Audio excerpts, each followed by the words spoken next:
Hi folks, you're with Tacitus today at your Pushback channel. In this essay I'd like to talk about the cheapening of life, how life is made cheaper. Now in the West, or certainly up until very recently, and for the last 50 plus years, life has been viewed as having considerable value. If someone's murdered, the police will investigate, culprits will be brought in front of courts of law, and there's newspapers will cover it, the media will cover it. So life has a certain value. Now, for someone who's done a lot of travelling on business and gone to places in the world where you step over dead bodies in the street and nobody cares, and there's quite a few of those countries around, by the way, life can be much cheaper, and is much cheaper.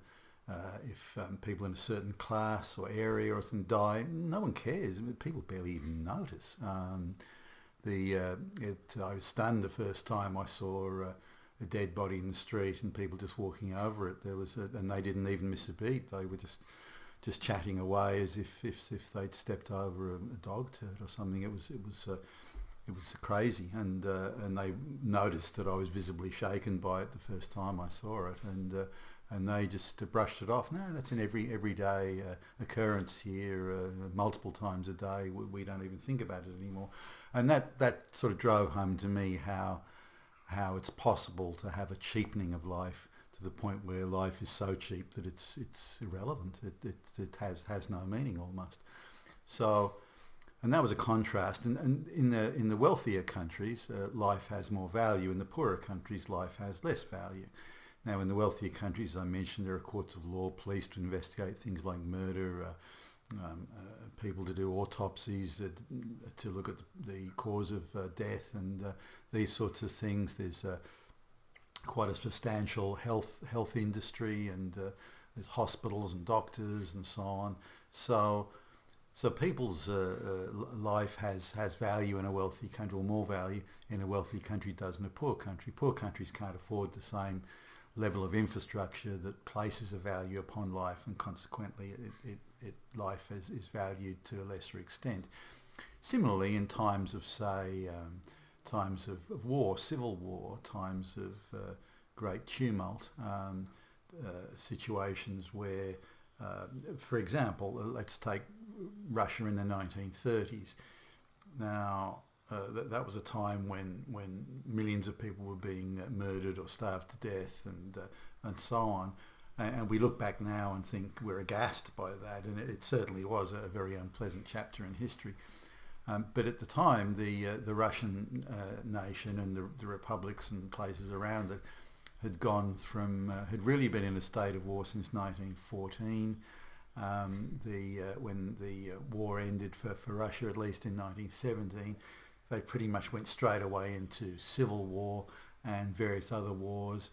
Then there were purges and famines. So by the time the mid to late 1920s had come along, life was very cheap. It almost had no value. Killing people, killing groups of people, killing whole villages, it was nothing. It was a shrug of the shoulders, and that was that, because life had become that cheap. Similarly, there were very few doctors, very few functioning hospitals, and infrastructure had broken down. The idea of courts of law and police that would investigate murders was almost non-existent, and this added to the cheapness of life. So we're looking at returning to that now, out of all places, in the West. Now, if we look at the mass migration, the forced mass migration against the will of the people, the forced mass migration of black and brown peasants into the West, they all come from countries where life is cheap, and is considered cheaply. Now, they're coming into the West in incredible numbers, many multi-millions every month, streaming into all the Western countries and diluting the local population. They're creating their own ghettos. Most of them can't speak a word of English and never learn it during the time they're in the West. 20, 30, 40 years down the track, they still won't speak a word of English. So these people aren't integrating; they're creating their own societies, and they're recreating, in effect, the peasant basket case societies they've come from. Not simply in terms of attitudes and value to life, but in terms of the customs and habits they lived in some dirt poor tribal village. Only now they've got a house made of bricks in the West, and they've got paved streets and trains that run and that sort of thing. And they've got hospitals they can go to for free that are a huge novelty for them. They've never known that sort of thing. So they've come to the West, but that doesn't, life isn't becoming more valuable to them. And they're seeing life as being more or less as cheap as it was in the countries they came from, and it's considered very, very cheaply there. Death is almost meaningless, other than perhaps to the direct relatives of the deceased. But they're coming to the West, and it's causing a general cheapening of life in the West. So they're also cheapening the value that a white life has. Now, in say, if we look at how if blacks have the interest in the United States, for example, 95+% of all the black deaths are other blacks. So it's blacks killing each other is a real issue in the United States. Some of this is gangs and turf battles and these sorts of things. But this cheapening of life, that no one seems to care when blacks kill each other. And in some cases, we recently saw in Chicago when black gangs having shootouts on the street in daylight, the law enforcement and justice department, they don't give a shit, and they're just moving on. When a white person, which is very rare, when a white person kills a black person, then suddenly the propaganda machine kicks into gear. They don't care about the black person, not at all. They use the death only has propaganda value and nothing else. The life of the black person is utterly irrelevant. It's simply a propaganda value exercise. Now, similarly, when white people are killed by blacks, it has no propaganda value. It's not useful to the narrative of all white people are bad. So the media and the Justice Department don't really care, and that's sort of put to one side, or not pursued with the same sort of vigour they may pursue other crimes. So we see there's already a cheapening of life amongst the black community, and is underwritten, if you like, by the police and the Justice Departments, insofar as long as blacks are killing each other, those people don't really care. They'll scream from high heavens if a white person kills a black person, but if a black person could kill 100 other blacks, they wouldn't really give a shit. And this is the cheapening of life. Now, that general cheapening of life is now happening in the West, across the local populations. When a black person kills a white person, they're not really interested. When white statues are torn down, nobody really cares. When white history is erased, who gives a stuff?